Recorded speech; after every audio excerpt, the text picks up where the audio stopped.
Welcome back, everyone. Well, usually on Mondays, this is when we'd be reviewing a new theatrical release with Stephanie Cook.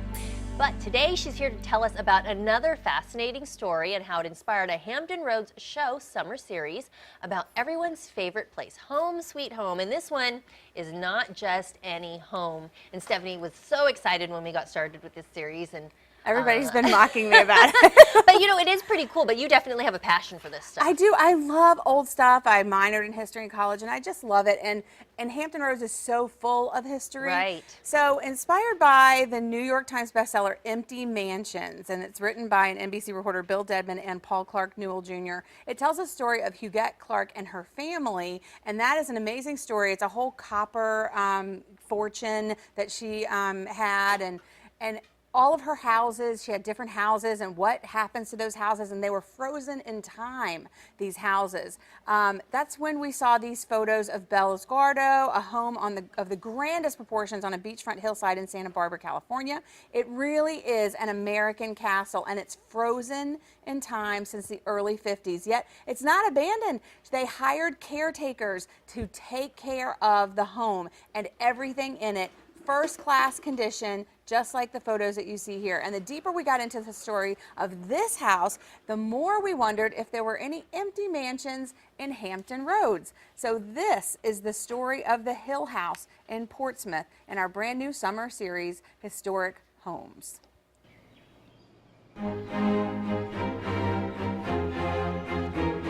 We're entering the formal parlor of the historic Hill House in Portsmouth, and everything in this room has been left exactly as it was when its last occupants lived here?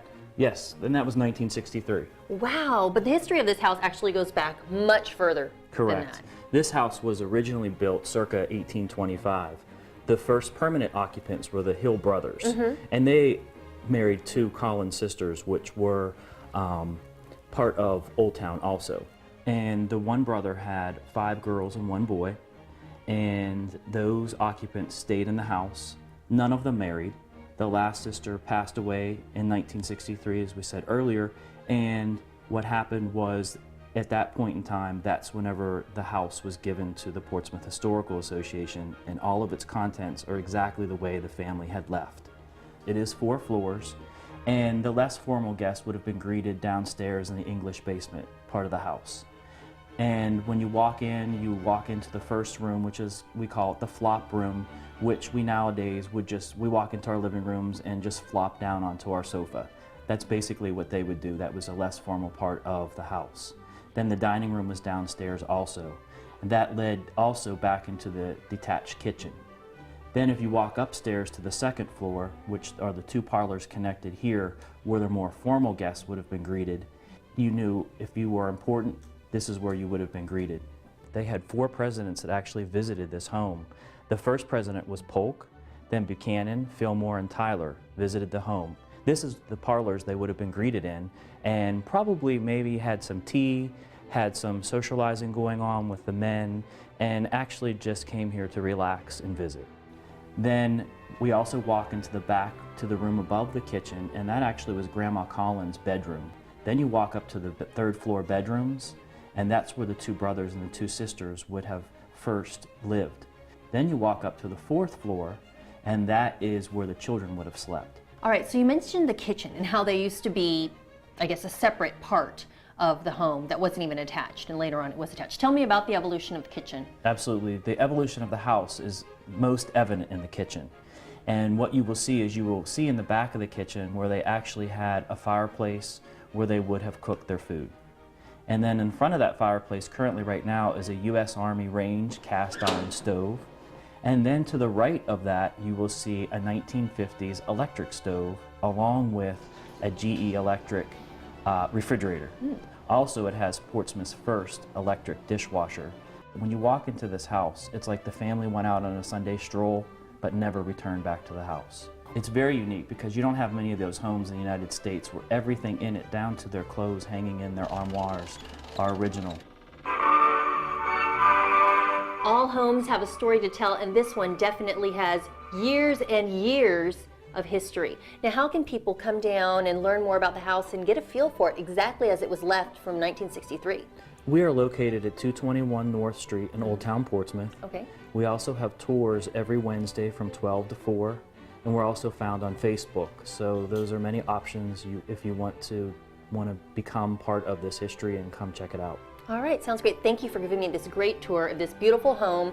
This is the Hill House. You know, I will say, walking into the house and, everything really has been preserved and left as it was. There is kind of that feeling like I'm in someone's house. It is. Where I was a little unsettled is, it's 4 floors and, everything is so old. It is. It really is. And that was the thing that I found fascinating because I went, our interns are working on this. So shout out to Jacob and Elise. They're doing the whole summer series. They researched it. They found the house. I went and did a scouting afternoon session with some of the people there. And I was just fascinated by it. It really does look like he said, like they went out for a stroll. And part of that is because they moved to Virginia Beach in the 50s. And they kept that house to come back to visit and things like that. And as the sisters, or the 5 sisters and the 1 brother, and as they began to pass away, it got down to the last 2 sisters, and they were in their 80s, and they met with the Historical Association and decided to leave it to the Historical Association, and that's why it looks like that. So when the last sister died in 63, that's why. And one more thing real quick that I want to make sure we mention is one of the things I found fascinating about was the flower pantry, which I didn't even know what that was, a flower closet kind of thing. And they had a huge affinity for horticulture. Right, and the they 2 had sisters especially. international certificates and prizes that they've won. Those are all cups and certificates and things like that in the prize closet that they took home from international flower shows, brought them back here to Virginia Beach and Portsmouth, and were able to, share that with us, and we can see it. All right, so if you want to get a closer look, you can visit the Hill House in Old Town Portsmouth. It's at 221 North Street. Give them a call, 393-0241, hillhousemuseum.org. And if you'd like to read the inspiration for this series, pick up a copy of Empty Mansions by Bill Dedman. Or you can stay tuned because we're going to be giving away copies of this fascinating book next month on the Hampton Roads Show.